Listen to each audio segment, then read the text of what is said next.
Please.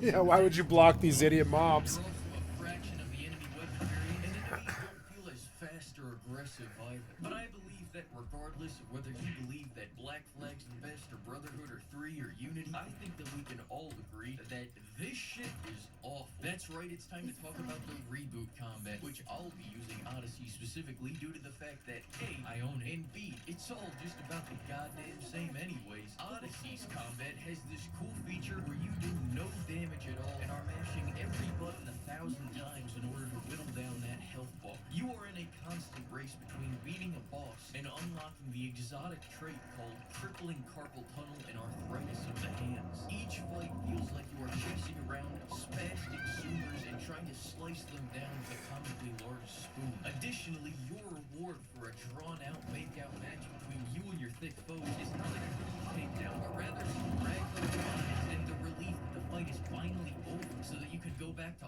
auto-running and play fucking Crash Royale. Shit, sometimes I die just so I can see the enemy do a takedown to remind me of the good old days. And before you go saying that it's a named character and this is how RPG should be, first, that's my point. No one asked for this. Second, let's compare this to a named character in Black Flag.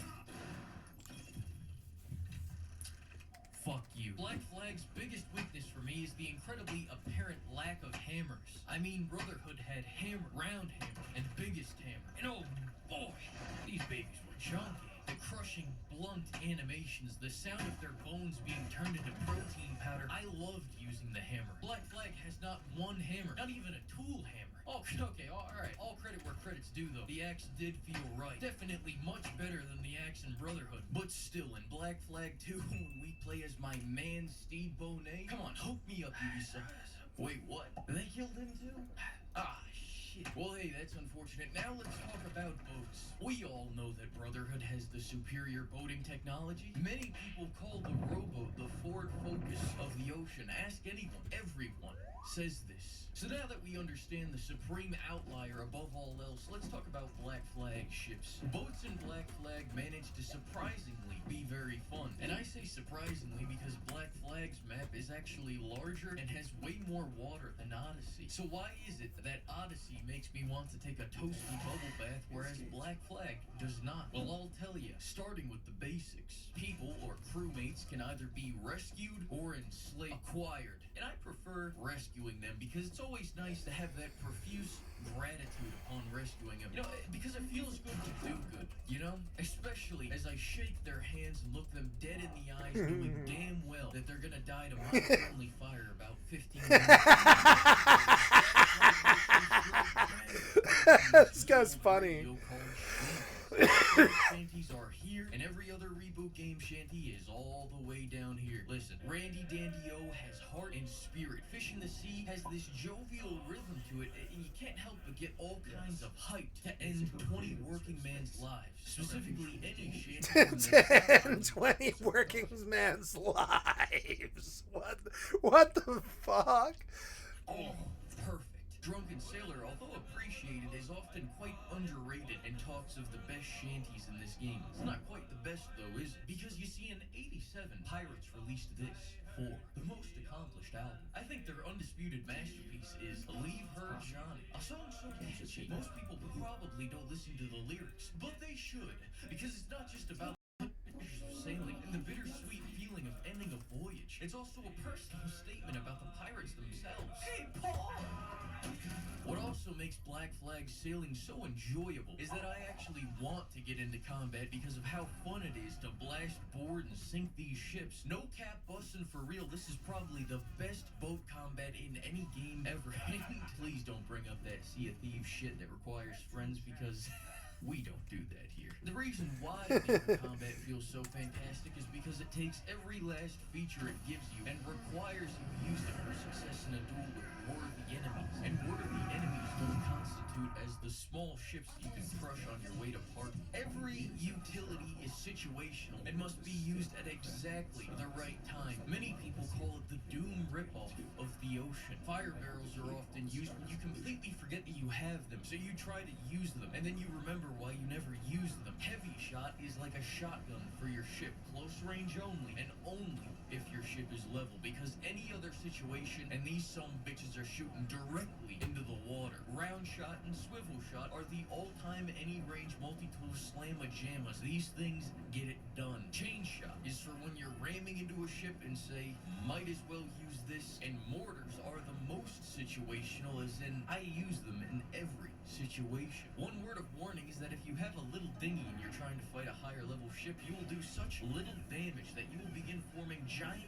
clouds of CO2 emission around the enemy ship, and your precise shooting will turn into, I think we're shooting in the right direction. And I haven't even said anything about boarding ships yet. There are three predominant ways to take a ship. Option 1, you can take a few blind swivel shots, then swing on board and kill the rest. This is the real basic option right here. On a scale of Odyssey to Legendary, this is still a 7. I mean, it's a good time, but it's very basic. You don't want to be basic, do you? That's where option 2 comes in. You kill everyone on the enemy ship with the swivel cannon using carefully placed, precise, delicate blasts, managing your ammo accordingly. This is for the evolved mammals. This is an 8 out of 10 right here. And the final option, and this is for the true red-blooded Floridians that are invading the Caribbean. First, incapacitate the ship, then swing around the front or back outside of the boarding zone, leave the helm of the ship, climb on the enemy boat, and kill everyone on board and complete any other objectives that specific ship calls for. Once that's done, now hop off the boat, son of a...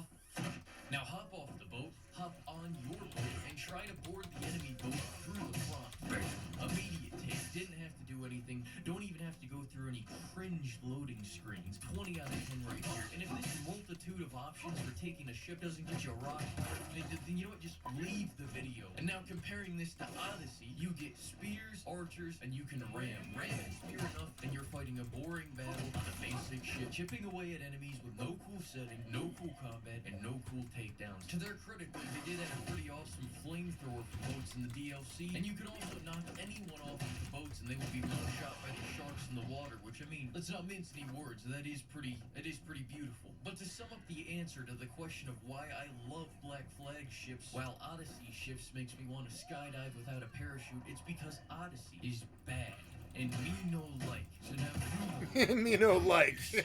Black Flag, Odyssey. Black Flag, Odyssey. Do I really need to say anything else? Now let's talk about the assassin aspect of Black Flag. Don't worry, trailing missions are still very much a part of this game, but this time, hang on, get these up on the screen. They revolutionized them. Clearly, Black Flag trailing missions are superior to Brotherhood trailing missions, Origin trailing missions, Unity trailing missions, and Odyssey trailing missions, because now you can trail in first person and trail another boat in your boat for the first time ever in the history of gaming. Yeah! And these dumbasses never see it coming. And the AI is 16 times better than ever at doing these trailing missions. Take a look at this. Keep quiet and stay outside. I believe I'm getting the hang of this.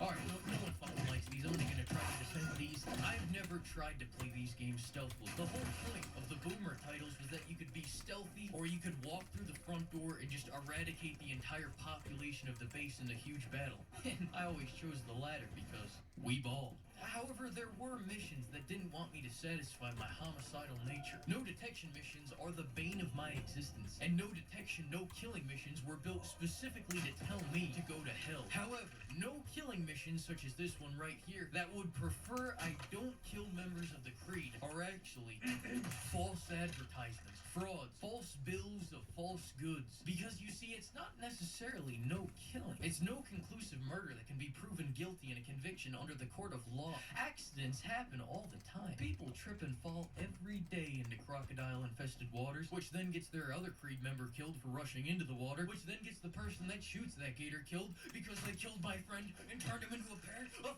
fucking crocs. Now, as far as actual assassination and side missions go, it's all about the gun, baby. I always prefer pulling a Lincoln over using the hidden blades because it's efficient, and it's also funny how mundane it makes the entire mission when you can just walk right up to the target and remove some memories. Now, that's about the extent of my stealth experience, so let's talk about scientific. The assassin missions are just straight up volunteering for trailing missions. This is against every fiber of my being. I may be a touch masochistic, and listen, I enjoy the pain of locked lots of games, but volunteering for trailing missions is just sadistic. If you've completed any more than 10% of these, I'm worried about you. Assassination missions, as I've already mentioned, are fantastic. Walk in, shoot, leave. At 50% completion of all missions, you get this traditional-looking homeless assassin trick, and at 100%, you get the pistol swords. Let me tell you about these pistol swords. They're a gimmick, like the football foam. You seldom get a unique animation from them, and you can't even aim them. Not worth the time at all. With that being said, though, if I have the pistol swords and you don't, then you are inferior to me in every way possible. Forts are incredibly easy thanks to the round shot, heat-seeking predator swivel shot, and 62 smooth bore.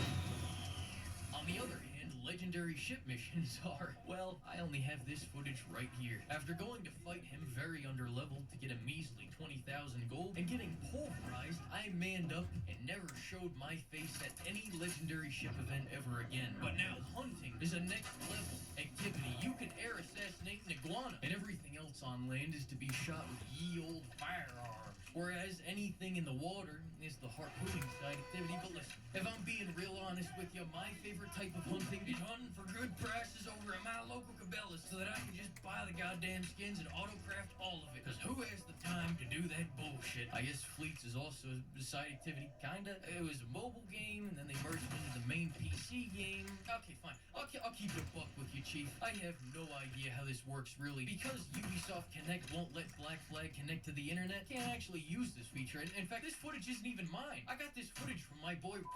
So finally, the Mayan puzzles that unlock Mayan gizmos. The only puzzle games I can do are puzzle games made by Ubisoft employees. But if it's so easy, why even do this trivial activity, you ask? Because it unlocks the drippiest drip in the game. That's why. That beautiful Mayan armor, which not only allows you to pull up an invisible hood in cutscenes, but also allows you to be invincible to all bullets. Before, I had to rely on the AI shooting their own teammate in the head, but now, I truly am the god. Oh yeah, and then there are all the collectibles that don't fucking matter. Glitches are the cornerstone of any Assassin's Creed game, so popular that they decided to dial them up to an 11 just for the launch of Unity. In my first 15 minutes of Black Flag, I ran into a game-breaking bug that forced me to restart the mission so that I could actually progress further. In my first 30 minutes of Unity, I saw people walking in the sky. And in my first 20 minutes of Brotherhood, I saw an enemy hardcore parkour into space with one giant leap. This is tradition. Things like bouncing bodies, enemies clipping into random objects. Oh look, that's a twofer. Ships rising from the water, or brutes stuck in an endless loop of throwing grenades is what makes these games Assassin's Creed games. Ubisoft is so good at making buggy things that even their own game on their own launcher glitched out so hard that my copy of Black Flag Gold Edition couldn't even register any of my DLC. That, my friend, is dedication to tradition. Take notes, people. Be better. I had to rebuy Freedom Cry on Steam just so I could actually play it for this review. Speaking of which, Freedom Cry is about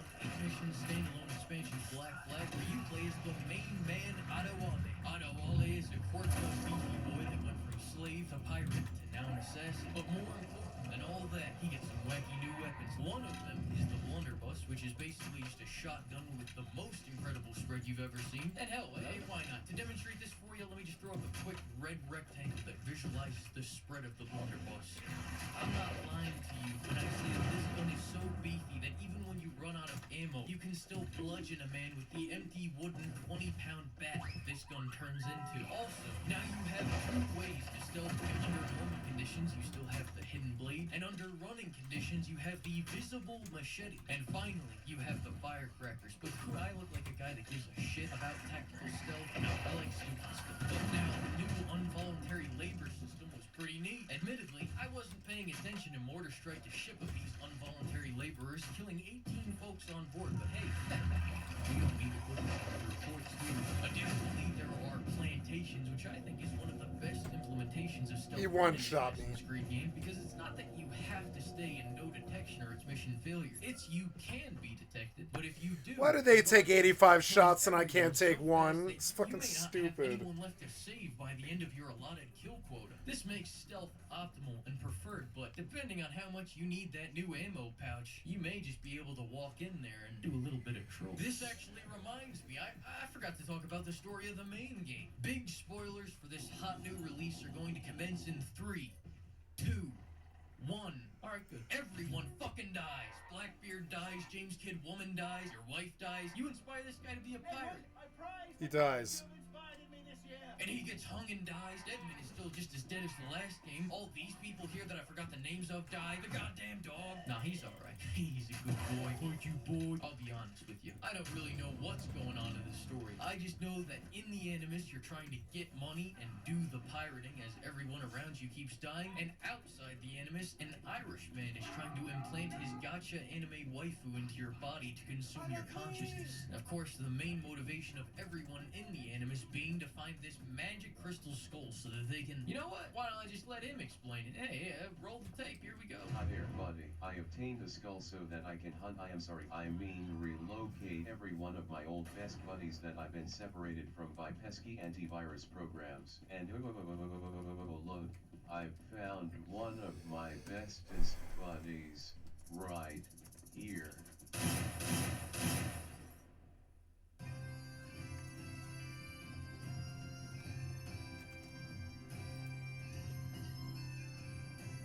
This guy's good. Fleek is a... May I have a beer, please? Yeah. I can get you a beer, you rat fuck. Oh shit.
Are you serious, bro?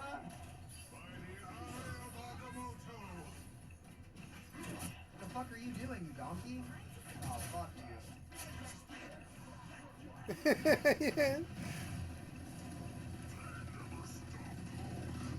Is he Batman? No, that's not Batman. It's a Batman ripoff. I don't even know his name, and I don't care. No, buffing Rocket's heel was like actually a criminal offense. They need to not do that. That shit should be reverted like this week. Oh my god, he's okay. More tentacles than Gargantos himself. More tentacles than Gargantuous Ugly himself. shit. Fuck off, you hoes. This is Executioner! I have disabled Rocket's beacon. Bro, this fucking guy bubbled them all after the fucking fight. Are you shitting me? So you just jump? A shortcut through space. My soul shall not rest yet. Yeah, that was the worst portal I've ever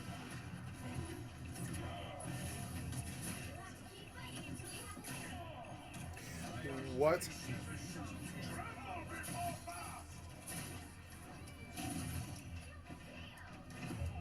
I can't do more. Add Danny Rand.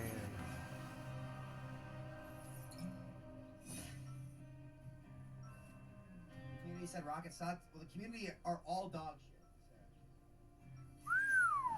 I was chosen by Bast. Let me show you why.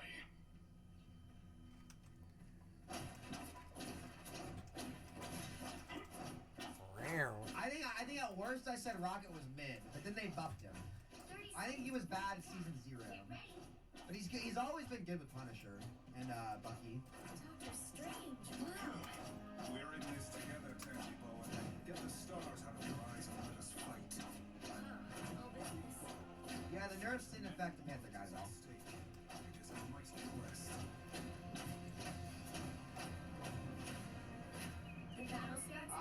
was Eternity, and this is the first time I played on it since the season 1 reset. Yeah, nice. We got more damage now. We got more damage now. This is good. If my team can deal with the rocket, I can kill everybody else. But he's AoE healing the whole fucking team, and it completely fucks my breakpoints. Your nation has some strange subjects, number one. Heavy weapons.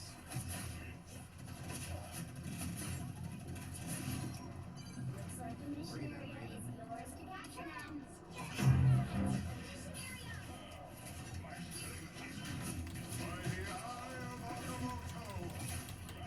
By the eye of my butthole. Just one Punisher, I guess.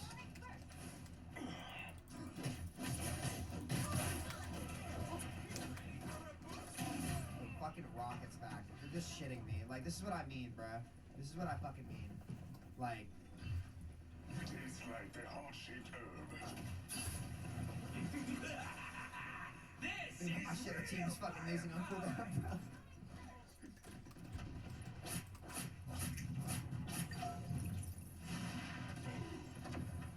I'm probably gonna get spotted. My team's just getting fucking farmed. This is what I mean, chat. When they like unironic, when they go Rocket Raccoon, bro, like you can't win the game. Like, I'm gonna be Jesus. Look at that. He was full health, and I was cleaving their whole team because they have some chimp who sits there on Rocket Raccoon and right clicks the ground. The fact that, like, I'm not gonna lie, guys. The fact that they buff supports is a massive red flag about that team. Massive.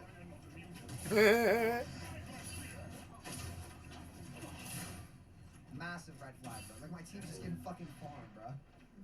We don't have to listen. Walk up and use your ult. We have so many ults. You don't have to fucking like. Why are y'all fucking surrendering? Like, we can still win the game. Walk up and press Q.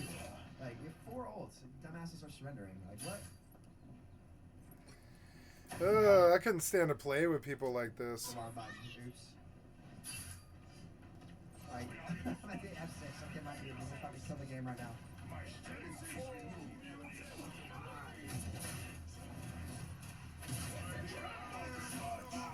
By the air of his butthole. Oh, those voices gotta go off right away. It's the voices. It makes him angry all day. Listening to those Hollywood cheesy voices all day. Oh my god, this guy doesn't have a kill. Oh my god, this guy doesn't have a kill. No, I'm serious. I like Rocket Raccoon is just broken. I'm telling you, in ranked, he is so OP. Like 99% of players. Oh, good try, guys. Good try. Like think about this, guys. Think about this. It's not a support gap, but Ronger just having free reign all game. Her name all went crazy. Nobody tried to win. It's okay. Good try. Think about this. Think about this. You want to know how you know Rocket's OP? You guys want to know how you know Rocket? I'm not even kidding. I genuinely think Rocket Raccoon is OP as fuck.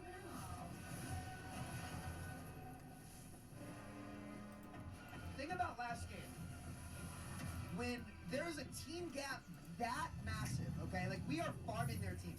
My Psylocke is 42-3. I'm like 31 or something, right? All that shit, okay? Everybody on their team has double-digit deaths. There is an enormous skill gap. But somehow, someway, despite the massive gap in the teams, the Rocket Raccoon only has like 3 deaths.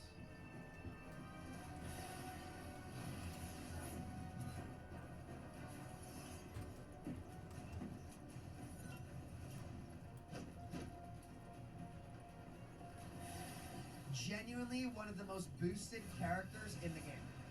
Rocket Raccoon players are probably 90% chance that they're boosted. If you take a Rocket Raccoon off of Rocket Raccoon and you put them on any other character, they're D-ranked by 2. It is a worse version of Mercy. Pick your hero. Not even kidding. Because Mercy is limited in what she can do. Look at this. This is fucking every game. There's some fucking donkey playing Rocket Raccoon. Are you ready to hunt? And this is why I was like really worried about this game. You can see how angry he gets. So yeah, That's the thing. People drastically name one other character in the game that you can hit high rank on without doing damage. Tiny ass hitbox, wall climb without a cooldown, 2 leaps and dashes, a res. Like, genuinely an OP character.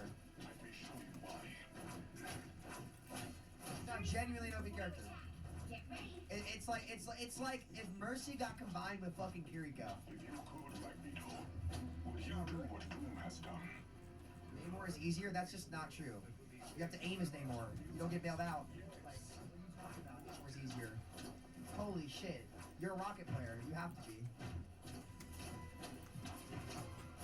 No, they just need to revert his healing buff, because he self-heals. He just right-clicks the ground and heals himself. Listen, I don't like this guy, and I don't want you to recommend him anymore.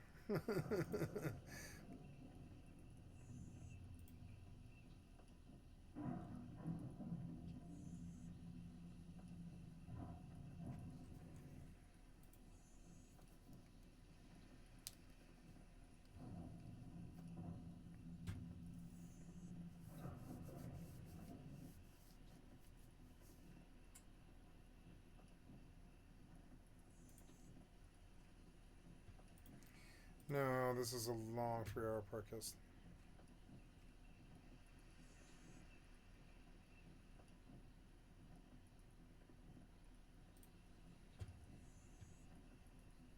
What's up, guys and gals? Well, execution style kill for yourself. I got a link for you down below in the description. You can check it out there. Hey, The game is not Spider-Cat, in thank you early for next access. content It from is the a stream. I'd like to completed sub to your product. channel. On top of that, you can find a bunch of other links to related Nerdcastle stuff down there that I'd love you to visit me at. But let's go ahead and start the game off. Okay, so after a lengthy tutorial, lengthy being 5 to 6 minutes in the world of my short attention span, we're now finally, properly into the game. Let's head on into the dungeon and see what kind of chaos unfolds here. Oh, there's a guy over here. Okay. Oh, I was gonna try to block that. So as with all games of this, I'm just gonna stay on him. Yeah, you can just get rocked. Give me those goodies right there. Occultist garments? That sounds pretty good. So this game seems to be drawing pretty heavily from like 2 different sources from what I've seen so far in the media that I've consumed. It seems to be drawing very heavily from the original Dark Souls, and then from there it seems to be drawing from Dead Cells pretty heavily as well, I think, with regards to how the progression methods work. So let's go ahead and see what we can do with this guy right here. Our character comes equipped with all the things that you've come to understand, love, and know from titles like this. We've got a dodge roll, like so. We've got attacks, so I can like hit that guy right there and then dodge backwards. I've got like a parry that I can do with my shield, but unfortunately the parry, that did half my health. Oh boy. Okay, alright. Well, let's just finish him off then. You can do an execution style kill whenever you parry somebody, so long as the skull meter in the top left-hand corner of the screen is totally filled on out, which is what we managed to accomplish right there. I'm going to break this chest open. I was a little bit worried when coming into this game. Like it said, plays best with a controller. And it always worries me when a game has that warning on it, because I just like buckle myself up for knowing that the developers didn't design functional like actionable PC controls for the game. They're going to expect me to go dig an Xbox controller out of somewhere. But not the case with this title. It actually feels okay to play, so I don't know why they have that warning on there. We swapped out our weapon for a sword, so let's keep on cruising through the dungeon and see if there's anywhere else that we can go here. I think, oh, there's another big guy right there. Okay, let's fall back for a minute. We'll give him like a little love tap right there. Got a nice little parry on deck. I should be able to finish him off right there, and he's good and dead. Parry windows in this game so far, from the 5 minutes that I've played, they feel fair. Like, they feel fair. Like, when you land one, you're like, oh, that makes sense after you land it. And so, the game does expect you to do some parrying for sure. Oh, I pulled my parry right there. Okay. There we go. Got him right there. Let's light this dude up, and he is down. We do have an Estus Flask, because obviously you can't have any game that's inspired by a FromSoft game without having an Estus Flask on in there. This right here is a shrine. I haven't figured out exactly how it works yet. The tutorial was not super clear on what I was getting out of this thing. It said it's just used for like metagame. Light it off until I figure out where I'm going to get more flaskies from. So until I get Legends style, where about to end. Oh my god, who is this big chunky bastard? Okay, so he's trying to punch me with knuckle dusters that are made out of skulls. Can I get greedy and get 2 right there? Oh, dude, I almost got smoked. Oh my god, I got smoked finally. He punched me right in my tummy gut, dude. He got me in the tummy gutses. Oh, he extended that jump. Okay, so my man is wily. He punishes early dodges. Oh, did we get his poise down? Alright, just mess him up, mess him up.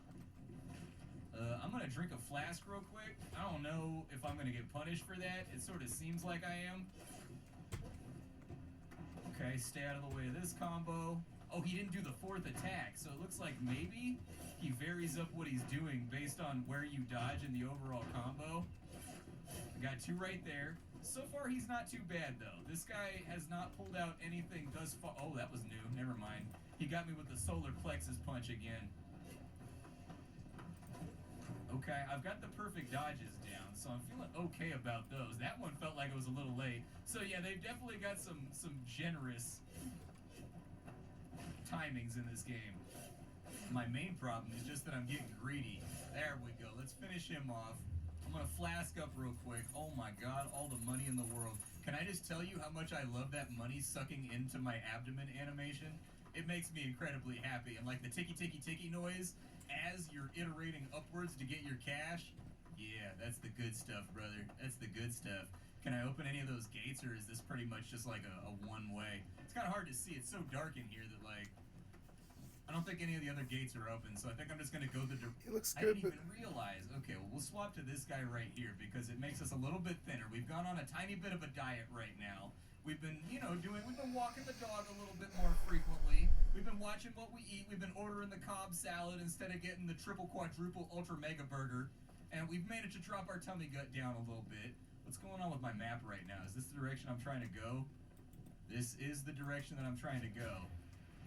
Okay, so that gives me like a little waddle smack right there. Little beautiful waddle smack. Ow. Alright, alright, alright. I think if I don't get greedy, I can actually just get one-taps off in between his combos. Give me a little drink, right? Yeah, give me some yellow drink right now. I'm gonna guess that it's Mountain Dew. It's the right color, and I love me some Mountain Dew. The problem with that is, in my elder years here, unfortunately, I have become very, very intolerant of caffeine. When it hits my stomach, bro, it goes straight through me. And so I had to give up beautiful things like the Dew, which I practically lived off of earlier on in life. I love Mountain Dew, dude, but the amount of caffeine in there does not agree with me anymore. Let's go with, I guess... I'm gonna go with some battle damage, I suppose. We'll get a little bit stronger. I wonder if I keep my levels in between deaths. I'm thinking that now might be the time to test that on out. And just get a feel for it. Oh, we've actually got a merchant room over here. Alright, I can look at that. Let's go to the merchant room real fast. I don't really have any money to spend once again, but I do like that you incrementally unlock stuff. That's really, really nice. I've always preferred games that allow you to like doop, doop, doop, doop, doop, doop, like fill up a meter with what you've got. Let's get the Bear Killer's axe all nice and locked in. I'm gonna refill my flask after I heal myself. I don't have enough for a fatality right now. Oh, it's not gonna let me warm my butt cheeks by the fire. Never mind then. My cheekies will remain frigid.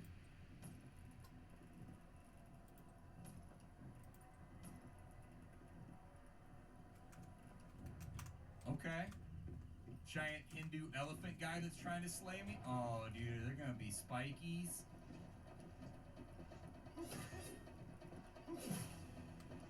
Oh, this guy got a completely different combo running. Got him with the parry, though. Let's knock him out. Oh, I hit hard. Yup, get him with the fatality. Put him to sleep. That spine has a few less holes than I'd like it to have. Oh, they want me to break this right here? Okay. Oh my god, there's so many of them. Let's just lock on somebody. We do get cleaving. Oh, dodge out, dodge out, dodge out. Okay. There we go. Get him with the charge. Okay, so like your special ability is like a force equalizer. It allows you to do like powerful stuff that matters. Got him. Let's see if we can get the other pillar real quick.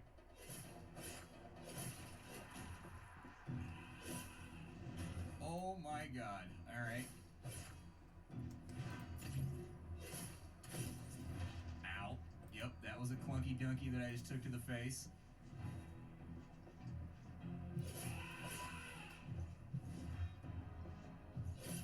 I think enemy animations could be a little snappier. I didn't see it on the first boss, but this guy feels really floaty to me and like kind of under animated. He's not too bad though. I was expecting worse from the bosses. Alright. Like I think what they're trying to do is they're trying to use... Oh no. I think what they're trying to do is they're trying to make it so that there's almost like a slowdown to the frames when the enemy attacks to imply weight. But I think it might be applied a little bit too thick. Like it might be slathered on a little too aggressively.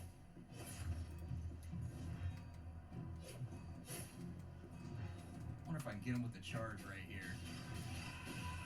Yeah, got him for some damage right there.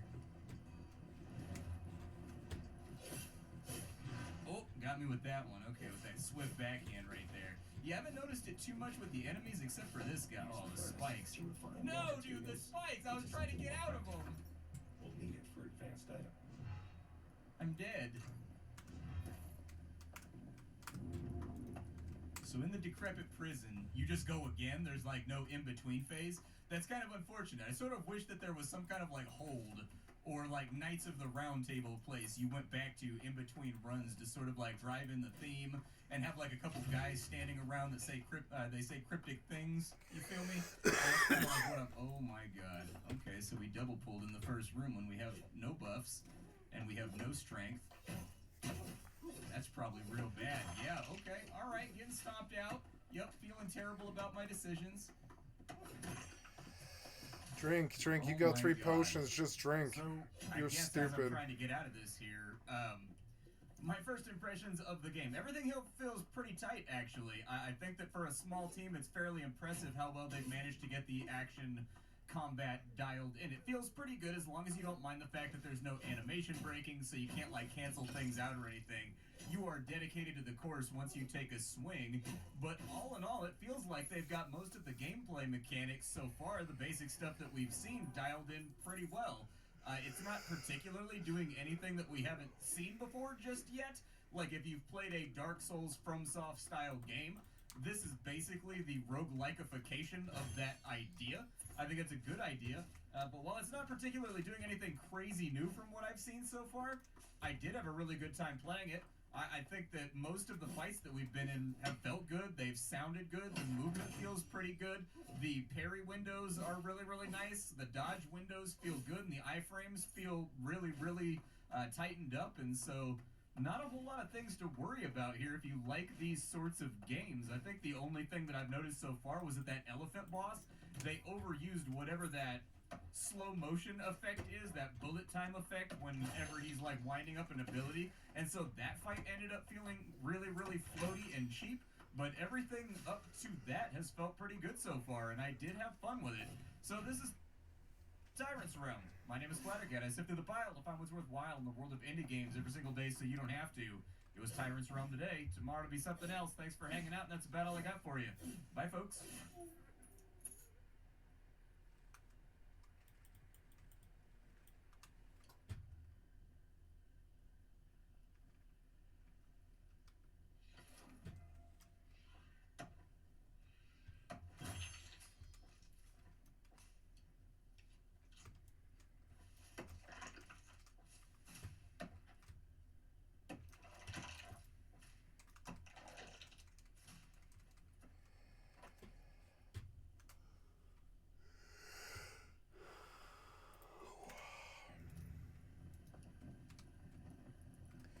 I do like this game, Once Human.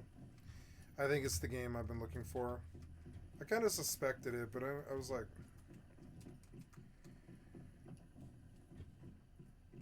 I wanted to give them some time to work on this and make it better.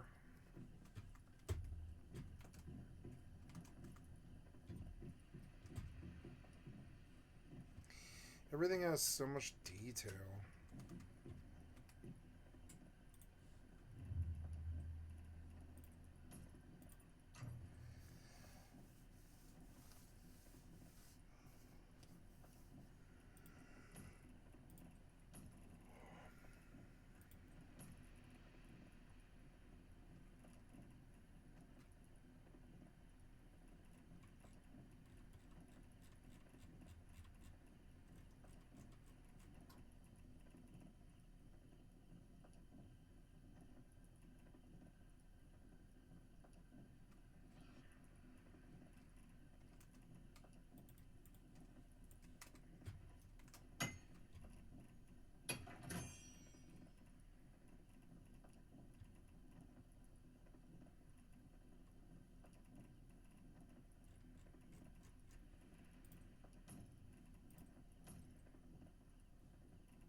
Hey guys, pixel art is an immortal visual style, especially beloved by indie developers. At first glance, with projects like Red Dead Redemption 2, Cyberpunk 2077, and Star Wars Outlaws, it may seem like there's no place for pixelated games in the industry. Modern graphic engines showcase incredible visual beauty. Yet, pixel graphics are still very popular today, and there are pixel games with astonishingly beautiful visuals. Every screenshot in them could be printed and used as a stylish poster. In this video, I'll talk about such games. But first, here are the winners of the last giveaway. The Steam keys for the excellent Metroidvania Afterimage are yours. I'll message you after the release of this video. At the end of the video, don't miss the details of the next giveaway.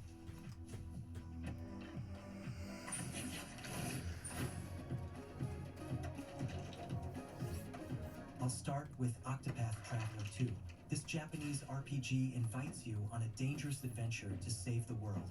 You'll gather a team of brave heroes, fight monsters, and make decisions that impact the fate of entire continents. The game features a unique visual design, blending classic pixel art with modern lighting and depth effects. It offers 8 distinct characters, each with their own story, abilities, and goals.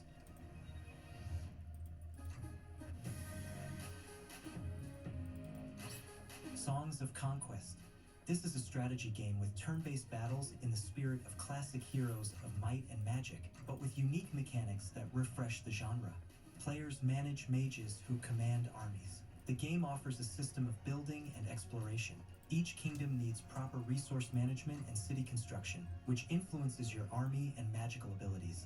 The world map is filled with various points of interest, artifacts, and hidden resources that you must collect to win. Visually, Songs of Conquest impresses with its bright pixel art, creating the atmosphere of a fantasy tale.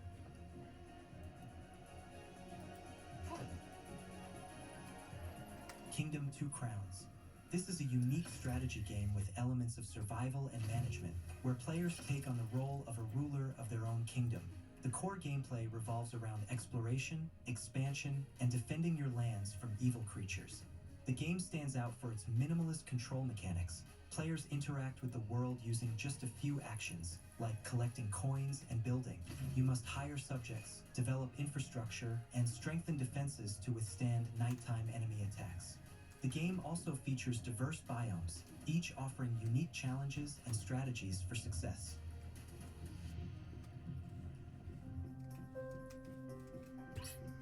Eastward. This is an atmospheric adventure with RPG elements, boasting a deep story and stunning pixel art. The game takes place in a post-apocalyptic world where society is on the brink of extinction. The main characters, a taciturn miner and a mysterious girl, embark on a journey through this dangerous and mysterious world. The plot is filled with melancholy and incredibly touching moments, thanks to unique dialogues and the emotional connection between characters. Gameplay combines combat and puzzles. Players will switch between characters to solve various tasks, fight enemies, and explore breathtaking locations.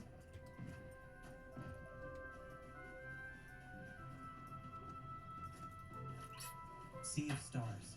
A beautiful retro RPG inspired by genre classics, Sea of Stars immerses players in a fantasy world with turn-based battles and an open world. The story revolves around heroes on a mission to stop an ancient villain threatening the world.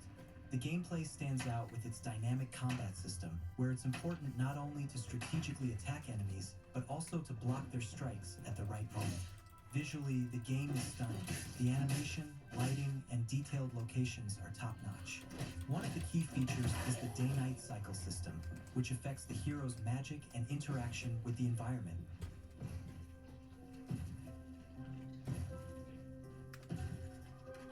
Sun Haven, a role-playing farming simulator set in a medieval fantasy world where angels, mages, miners, and craftsmen coexist.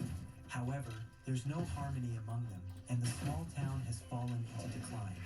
Players are tasked with leading the community, setting up complex production in the town, completing numerous quests, and upgrading their farm. The storyline spans 3 worlds, with each location offering quests and bosses to overcome. Players can choose from several races, including humans, elves, demons, and several animal races. There's also a co-op mode for up to 8 players.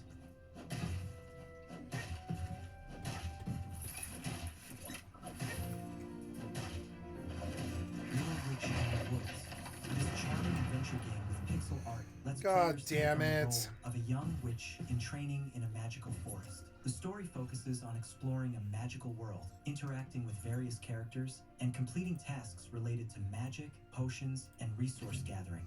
One of the main mechanics is potion crafting and ingredient searching in the surrounding world. As players explore the forest, they will discover rare plants and magical creatures to enhance their witch skills and help the locals.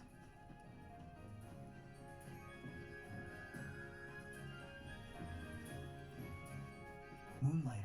This is a shop management simulator with magical items, where you discover that running such a business is far from easy, and can even be life-threatening. The catch is that you have to gather items for sale. Please stop. Please stop.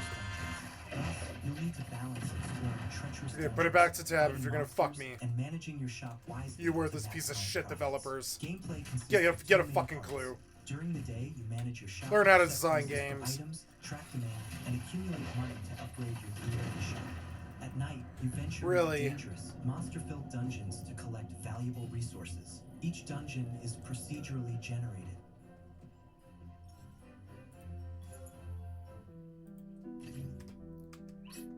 Graveyard Keeper.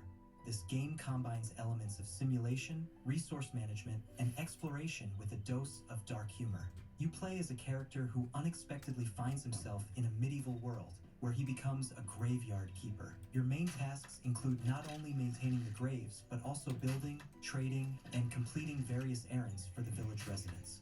The game offers unconventional solutions, such as using bodies to create resources. Gameplay includes a variety of mechanics. Players can develop their graveyard, gather resources, explore dungeons, and engage in alchemy. The economic aspect is diverse, requiring a balance between time, costs, and profits. Additionally, the game includes crafting elements and moral choices.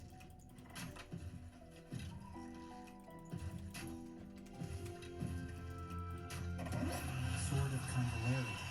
This is a tactical RPG with turn-based battles. You take on the role of a mercenary squad leader in a world where political intrigue and military conflicts threaten to tear the country apart. The story centers around your decisions, which affect not only the plot, but also the outcome of battles and your relationships with other characters. The game features a well-thought-out combat system, where tactics, positioning, and the use of different abilities and character classes play an important role. Players can also hire, develop, and customize their fighters, creating unique strategies for each battle.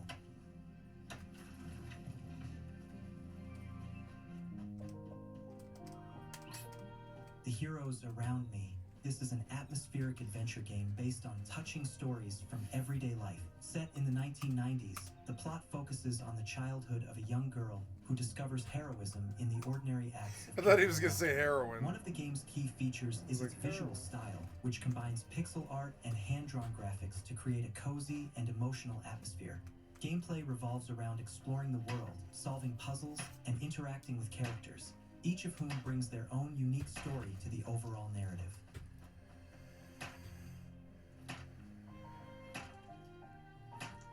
Kinseed. This is a life simulator with RPG elements developed by Pixel Count Studios, which includes former developers of Fable. The story centers around the ancient magical tree Kinseed, which influences your life and the fate of your family line. Players must develop a farm, interact with the inhabitants of the magical world, and pass on their legacy to future generations. One of the game's main features is the inheritance system, where the choices you make during your life affect your family's future and the world around them. Players can engage in farming, trading, crafting, and exploration. Meanwhile, the characters and world have their own life cycles. Residents age, die, and pass on their knowledge and skills.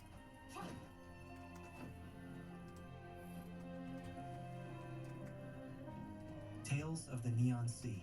This atmospheric cyberpunk adventure immerses players in a dark future world.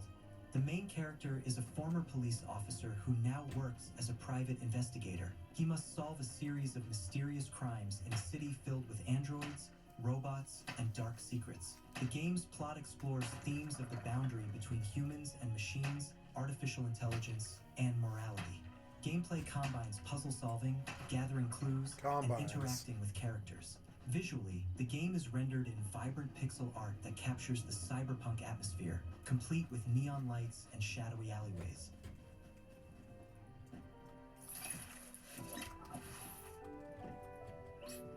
Ayuden Chronicle Rising is an action RPG with city-building elements. The story revolves around three main characters who team up to restore a ruined town.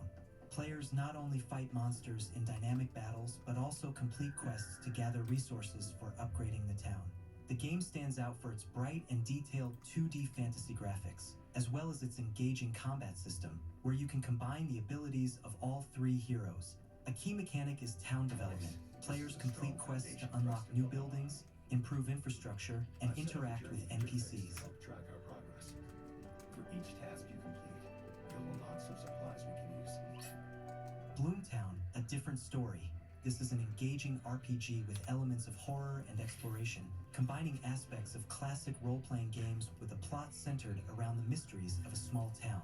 The heroes face strange disappearances and unusual monsters. A key feature of the game is its turn-based combat system, where players control a group of children, each with unique abilities. In addition to combat, players will explore the world and interact with various NPCs. The game also includes a moral choice mechanic, which influences the development of the story.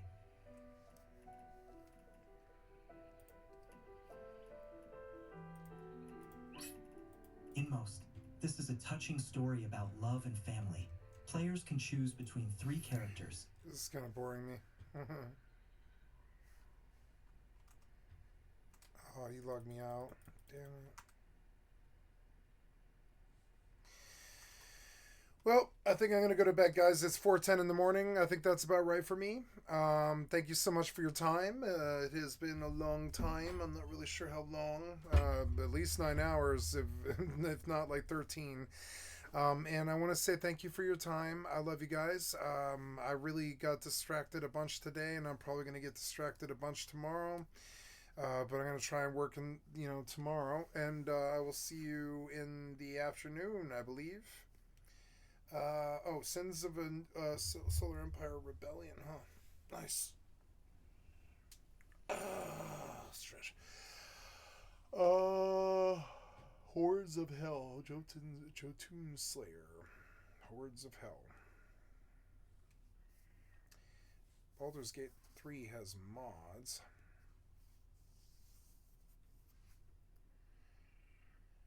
For Honor has a free weekend. I'm just glancing over stuff as I leave.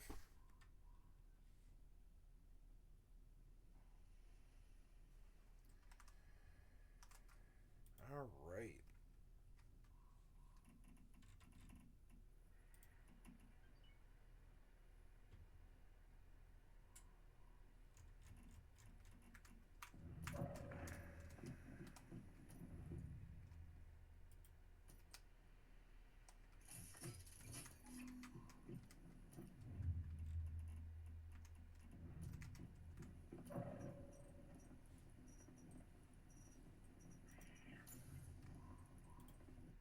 Okay. I'm going to save in this game, and I'm going to go... Oh, I got locked out of that game.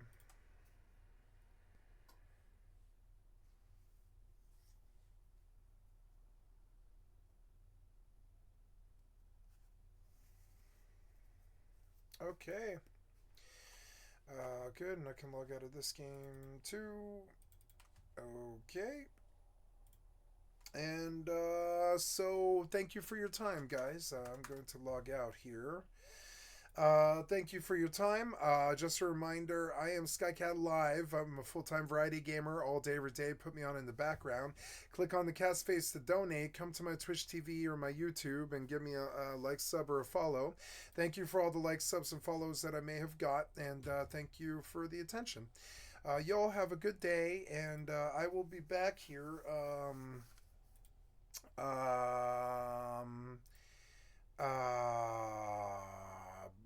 Like 10 hours, something like that. And just a reminder, this video was recorded, and I will stop this recording right here. But I have, I won't stop it here, but I've got thousands of videos on my YouTube channel, so come check me out. Oh, cool, you still are fucking around with these, huh? You're still fucking around with yesterday's? I thought you were done with this. I was going to upload this right now, but no, you fucking incompetent, worthless pieces of shit software developer cocksuckers can't even manage uploads, much less anything else. You can't manage anything at all. None of your software works. None of the software that I use works. Come on, man. What the fuck's your fucking piece of shit problem? 192401. Come on, man. You can't even get uploads right. You dump these billion-dollar games. You're fucking stupid. You can't even get these uploads right.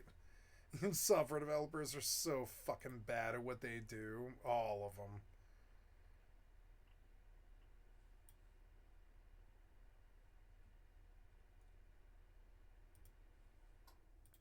Why did I have to do this? This is such a goddamn waste of fucking time. Let's go. I should have had this done hours ago, you fucking worthless piece of shit developers. You're so bad at what you fucking do. I'm sorry, I'm just being honest, guys. These people, they make so much money, and they really shouldn't. They should really be out of this industry. They don't love their products. They don't take care of us at all. They don't care. Well, on that beautiful, wonderfully positive note, I'm Skycatlive. I will see you later, guys. Bye. Gonna